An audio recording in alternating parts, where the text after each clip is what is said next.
Yes, it is finally that time. My lovelies, I've come to be known as the Devil May Cry 2 guy.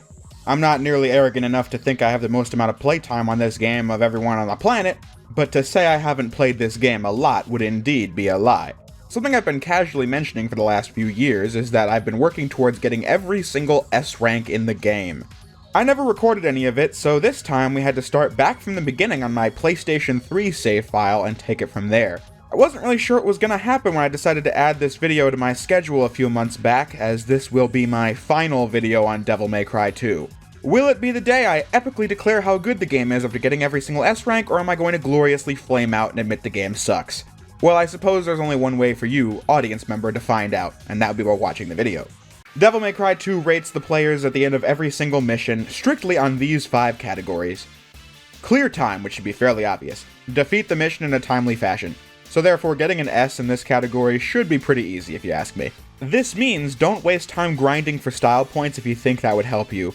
At the start of Mission 9, there are infinitely respawning enemies, and I tried to take advantage of this to get more style points and red orbs. It worked, but it cost me time and the S rank. Orbs. Like every Devil May Cry game, if you kill enemies with a higher style rating, the amount of orbs they drop will increase. Take advantage of this as much as you can. If you do, getting an S on the orb total will be pretty simple. Stylish average. This one's a little more complicated. I'd say you might be able to get through with a B for a stylish average, but overall, Devil May Cry 2, despite its lower difficulty, is a nightmare to S rank if you don't know what you're doing. First, unlike DMC3 and onward, this game places zero value on variety in combat. What matters is if you can keep the pace of combat up in encounters. If not, you'll see the stylish rating drop to absolute zero in a matter of seconds. To prolong the style rating's duration, you have 2 options. 1. Spam the dodge roll, as this is just as valuable as attacking. In fact, sometimes your style rating will go up if you dodge just the right time. Failing that, shooting enemies with ebony and ivory will also prolong the style gauge. The game has an entire unseen calculation used to determine the style ranking. The Stinger, in its worst appearance, and one of the few moves Dante has in this game that he also does in the other ones, is worth more style points than anything else he can do in the game. So really, the Stinger is the only move you need to use, since like I said, the only thing that matters in this game is spam. Spamming Stingers, dodge rolls, and bullets. However, that would be boring and lame.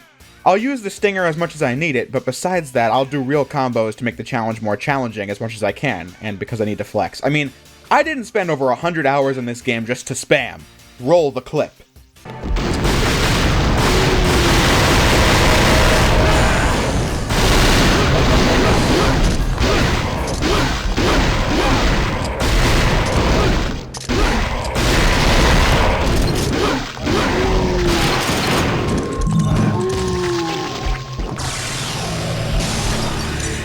What should be kept in mind is that having more S-rank combos is for the best.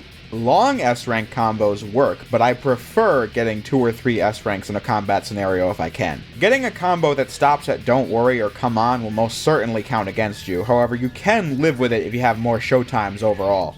Here's a big one. Damage. Getting hit once brings down your damage to an A. Yes, it is that simple. If you want to get an S in this game, you can only be hit at max like twice. If you get hit more than once, or get hit by something you could not see coming that destroys your health bar, you gotta restart. There's no middle ground here. Also, unlike later games, if you have a showtime combo and get hit once, that shit goes right down to E. It's insane. In a game where you can't cancel out of attacks mid-animation, you can see why this is the challenge that it is. Lastly is the one that matters the least, items. Using a star of any size will reduce the rating to an A, but it doesn't really matter because your best bet for most of the game is to stock up on Devil Trigger stars and spam them. In combination with the Chrono Heart you get in Mission 15, as that slows down the enemies when you hit them, and the Electricity Heart, as that extends your attack range by a little bit. I also say to use the sword Merciless, as it has the longest range, by a slim margin, but any advantage is just that. The Ice Heart is also useful for slowing down enemies though. The Fire Heart and the Damage Increase Heart are not recommended because in this challenge, especially on normal, we need enemies alive to get an S in combat. The rule of thumb is to avoid items that have game-breaking effects like invincibility or poison reduction because that brings the item grade down by an amount I'm not comfortable with. Besides, if you get poison, just fucking restart. Every single stage has its own clear time, orb, and stylish average requirements that are relative to the stage's length, so there's also that. But yes, boss stages like Mission 10, 12, 13, and 17 still require you to get orbs. Ever wonder why there are enemies in a lot of this game's boss fights? That is why. Killing them with a high style rating gets you more orbs. In addition to that, you need to kill bosses with an S to get the correct amount of orbs. Having said all that, those are the rules. I'm only doing this on Dante's disc, by the way, because why would I torture myself any more than that? In all seriousness, Lucia's disc has the underwater stages, and let me tell you, plain and simple, I have spent so long trying to S-rank this game as Dante, I will never fuck with that underwater bullshit. Anyway, let's start this shindig. Mission 1. I must say, things start off pretty easy, all things considered. It took me a long time in order to get to grips with the game's systems, but going back to the early missions on normal is actually kind of a breath of fresh air given how it's been for me trying to do the endgame missions on Must Die. The hardest part of Mission 1 is thus. This part with the force field has a really bad camber angle that shifts depending on your stance, combined with the enemies that throw discs at you, and that's a deadly combination. But if you keep your distance and hit the enemies when you can, I think you're in the clear. Second, this big arena with these disgusting enemies can be easy to lose your S because of 1, the camera not showing you that the enemy you're locked onto is behind a pillar, and 2, the enemy's overcrowding you. Once you finish this section, you're in the clear. There's another action segment in the village, but you can skip it if you've gotten to this point, fighting the opening enemies, the respawning guys in the street, the force field part, and the arena looking place.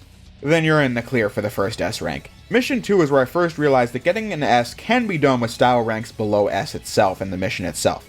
The 3 enemies right at the beginning aren't numerous enough to get an S unless you're lucky enough to kill them, dodge roll over the enemies in the pit nearby, have them spawn in, and get a hit in on them without your rating dropping. I've done it myself, but it's rare. My only real advice for this stage is to keep your surroundings in the back of your mind because the camera will be of no assistance here. Mission 2 is where things get a bit trickier. The enemies off to the left at the start are a good spot to grind some S's. Don't dodge roll through this fire trap because you might get a don't worry rating, and that's not good, because you need to risk battling this enemy at the end of the path to get a higher rating. Now, this guy, for whatever reason, cannot be juggled in the air, so what I do is use whatever DT I have built up and fly away from him, blasting him with DT bullets. Then we get into the boss fight with the big guy.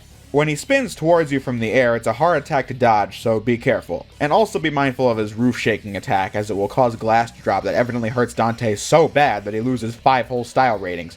The game straight up ate my inputs here, so that's also annoying, but not common enough for me to have a strategy to combat it. Just fight the nearby enemies for extra style points if the boss's health is low, and with that said, you have the S rank. Mission 4 is where things started getting really annoying. The enemies on the hill at the beginning are kryptonite because of the fact that it's really easy for them to get hits in on you in this kind of enclosed space, but grinding them for S ranks is relatively easy to do. Where this level goes completely off the rails is this abysmal boss fight against the tentacle monster. My old strategy was to stand in a corner and spam missiles, but this does risk getting a don't worry and taking too long, as well as finishing with a crappy orb total. I seriously have over an hour's worth of footage of me farting around this stage. It was such crap, even as someone who knows what they're doing. Trying to fight against this boss proved so frustrating that I decided to risk it and stand in the corner. However, at the same time, I decided to fight the optional room of enemies prior to the boss to get more orbs just in case, and so the only thing that counted against me when the game finally yielded and gave me the S was that I got hit once. Merciful compared to the rest of the game. The infamous Mission 5 really made me angry. Right at the start, I'd say use a Devil Star and Air Raid to completely bypass fighting these stupid wolves. Jokes they may be, but when getting an S, the odds of getting a hit are too high to mess around with. We then have to face Blood Goats, who are my favorite enemies to style, and oh great, I got hit, time to restart.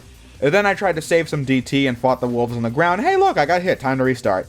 You might ask why I'm restarting when I said you could spare some damage in these missions. Do you really have to ask? The infested cow feces, that's why. These tanks make for great style grinding as you stand there, doing nothing for minutes on end.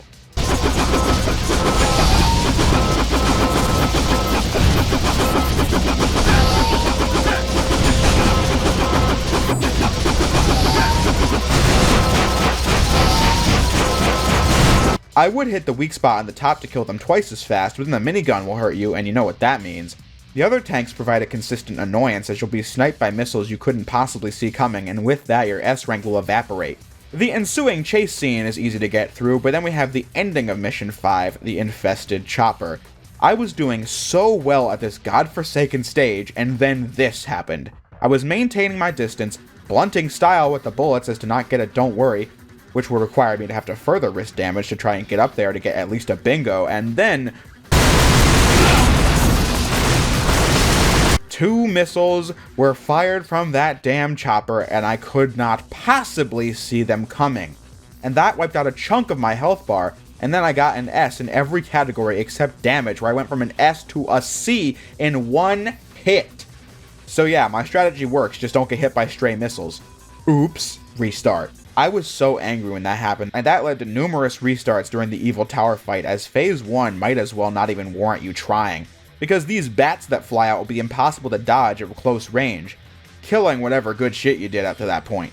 Phase 2 is significantly easier to style, so I'd say don't even bother with phase 1, just spam missiles and DT. Mission 7. Grind these enemies, bum rush through the rest of the stage, get good points on these goats in front of the train, and the enemies inside just don't get hit, and the S rank is yours. Mission 8 can deceive you into thinking it's more difficult than it actually is. You don't need to bother with the orbs inside of the arena, as an S rank kill will be enough. You could stand close to him and style, risking damage throughout this stupid ass boss fight, or you could get an S early on and then do this for the remainder of it.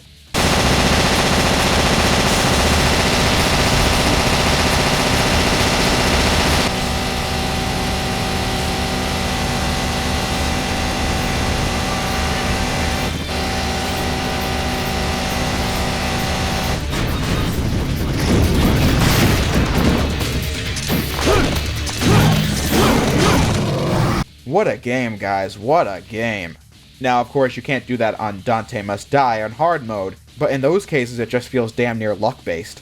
I already mentioned the time loss pitfall you can fall into during Mission 9, so don't do that, and be sure to take advantage of holding down the R2 button during this section here to turn off the auto lock and hit the switches with minimal issue. Oh great, we've reached the back half of the game and it only gets harder from here. Mission 10 is such bullshit. These enemies will just spawn in at random, and you best hope that you can do some style and get some orbs out of them, or else you're going to be going into this boss fight without any of that. This big-ass larva is easy to take down, but the offspring will just come in from off-screen out of nowhere and eat you, sapping away your health. You could just spam aerial moves, but that gets you nowhere, as apparently the style points and orbs you get from these things are crucial. Just good luck avoiding being eaten, because then you'll have to, you guessed it, restart. Why'd they have to make restarting so annoying anyway? Every time you have to restart a mission in this game, you have to keep spamming the start button to skip the cutscenes. And then you have to wait for the words mission start to load in on the screen next to this ridiculous quote from this book that doesn't even exist. Mission 11 starts out with one of the better combat rooms in the game, but quickly devolves by the end. You can skip the platforming with the aerial heart, and I recommend doing that because that shit just wastes time. The first Bulwark boss fight sucks buffalo anus though. These two goddamn wolves are just spazzing all over the screen, and the auto-lock will just decide to target them for you, and ignoring that, sometimes Bulwark will just choose to not even react to your attacks and just hurt you and send you flying into the wolves. Restart! The Chrono Heart is borderline required for Bulwark fights because his AI just gives no fucks about you, and slowing him down is of the utmost importance. Mission 12. Use air raid in these crystals and try not to engage the skulls, it's not worth it. Keep a consistent S rank during the Plutonian boss fight because you'll need those orbs. Sometimes he can block your bullets with the ball and chain, so it's important to stay close and use Merciless. Other than that, this is probably the easiest S rank of the whole endgame. You'd think Mission 13 would be that as well, but no. Arius is one of the easiest bosses in the game, but to compensate, he has two of my least favorite S ranks in the franchise. You have to fight the enemies he spawns or else you get nothing from him. You don't get any orbs for defeating him, so if you quickly take him down with a stylish rating, that D for orbs will make you kiss that S goodbye. With the Chrono Heart, it's pretty easy to battle the enemies, but you also need to make sure Arius doesn't shoot you. This whole 45-second mission is such a brutal juggling act, but that has nothing one of the worst S ranks in the game. Mission 14. From the starting point, backtrack to the last crystal you need to hit, as playing like this will eliminate the entire backstreet of enemies that holds nothing back. Going forward, completely ignore the caged bone enemies in the beginning. Why? The fucking atrocious camera! This really pissed me off. Just getting hit by things I could not possibly see coming because it's not on screen. In a 3D game, having camera problems when it comes to enemy attacks should not be a factor whatsoever. Hey, I got hit, I gotta restart. Oh boy, a lightning attack, restart. Thank goodness I finally got to the boss fight and I got wrecked, restart. I swear this game is super fun when you know how to use infinite air kicks. Oh man, that awesome million stab DT. So changes everything. This game doesn't suck. Mission 15. I have to face all these enemies in a time limit, run out of time, start over with easier enemies, complete that, and realize it took too long. What a fun stage. Mission 16. The best combat encounters are early on. Oh look, it's Bulwark. I got hit by his wolves in 3 seconds. Restart. He hit me by not responding to me hitting him. Restart. Thank goodness I made it past that. Now it's a straight line to Trismagia, a totally not terrible boss fight. Oh my god. That's it. This game fucking sucks. Play the music. Yeah, this video was the natural endpoint of all my DMC2 experience, as it's just made crystal clear this game is a dumpster fire. The first time I S-ranked normal mode, I accepted the blood-boiling challenge as what it was. This time, getting sniped by shit I can't see coming is something I can no longer excuse. This is nightmarish on normal mode, but on hard and Dante must die, this shit is impossible. The bosses have health bars that are much higher than normal mode, making my strategy of holding out nearly impossible. If I ever get an S on Trismagia, I know what to do, but executing it oftentimes is luck of the draw. The electricity attack in particular is bullshit. This boss just spams shit all over the screen, you have to survive, and if you don't, then your ass is doing the near 20-minute stage all over again, which includes a horrific Bulwark boss fight. Mission 17 somehow manages to be even worse. It's the same thing as Mission 13, only the arena is so big that I can't tell where Arius even is half the time, as most of the shit is happening to me from off-screen. Combined with these obnoxious secretary enemies that, yes, do have health bars, but it's arguably bigger than Arius' health bar himself. And don't even think that getting orbs is still not a requirement, because it is, and with this camera and enemy design, I spent hours on this the first time. The only way to reliably S-rank most of the worst parts of this game is on Steam. Stream chat viewers will always ask me why I'm playing DMC2 in French of all things, and that's because in the French version you could hold down L1, L2, R1, and R2 at the same time and get the Infinite Devil Trigger cheat, or Super Dante from DMC3, 4, and 5. With Infinite DT, we get all the perks of using DT while also not having to use items, and with that it makes things like the Plutonian even easier.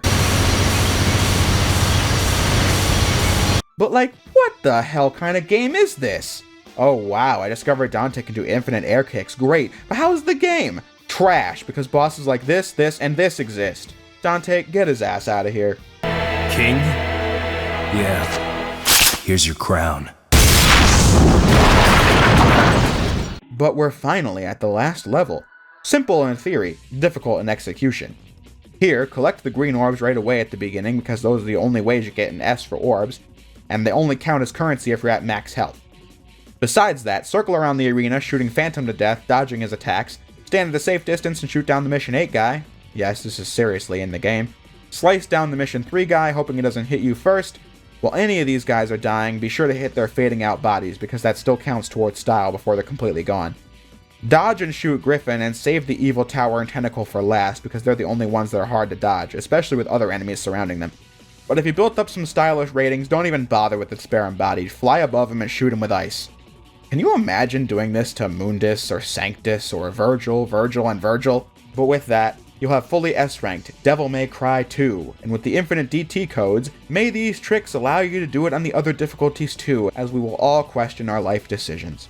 In conclusion, that little rage moment a few moments ago was a serious representation of how I felt going through this game one last time to get the S ranks.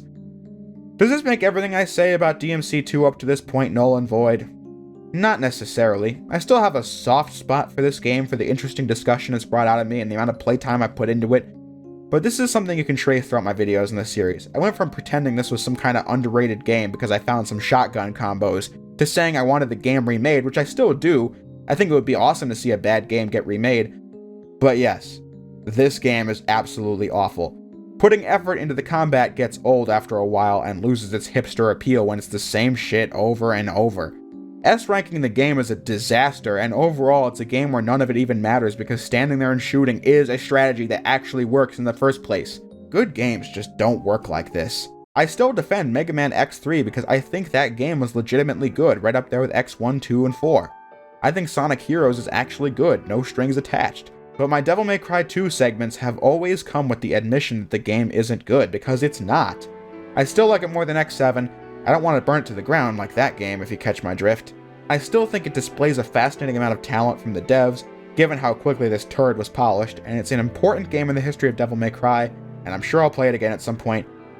But yes, this game is one of the worst games of the modern age, and a challenge like this only further exposes it as a turd rather than a shining diamond in the rough.